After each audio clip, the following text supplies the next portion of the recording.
കേരള സർക്കാരിനെ കടന്നാക്രമിക്കാൻ സിദ്ധരാമയ്യ എന്ന രാഷ്ട്രീയക്കാരൻ നാണം കെട്ട കളി കളിക്കുകയാണ്. പ്രശ്നം അറിയോ? സിദ്ധരാമയ്യ വിചാരിച്ചു ഈ ഒരു നാട് മുഴുവൻ ദുരിതത്തിലായപ്പോ അതിനെ രക്ഷപ്പെടുത്താൻ ആത്മാർത്ഥമുള്ള സർക്കാർ ഇവിടെ ഉണ്ടാവും എന്ന് പ്രതീക്ഷിച്ചു. 3 മാസം 4 മാസം കഴിഞ്ഞു. അവർക്ക് സ്ഥലമെടുത്തു കൊടുക്കാൻ തയ്യാറാത്ത നീചനായ ഒരു മുഖ്യമന്ത്രിയാണ് കേരളത്തിലുള്ളത് എന്ന് അയാൾക്ക് അറിയില്ലായിരുന്നു.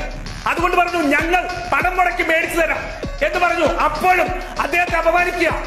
ഏത് സിദ്ധരാമയ്യ അവിടെ പോയിട്ട് അയാളുടെ സംരക്ഷണയിൽ നിന്നിട്ടാണ് വലിയ ഗീർവാണം പിടിച്ചത് RSSന്റെ തീന്മ നിറങ്ങുന്ന വർഗീയവാദി പിണറായി വിജയൻ അല്ലെ? ആ മംഗലാപുരത്ത് പ്രസംഗിച്ചത് സിദ്ധരാമയ്യയുടെ സുരക്ഷയിലാണ്. എന്നിട്ട് അയാൾ നിങ്ങൾക്ക് നാണം കെട്ടവനാണല്ലേ?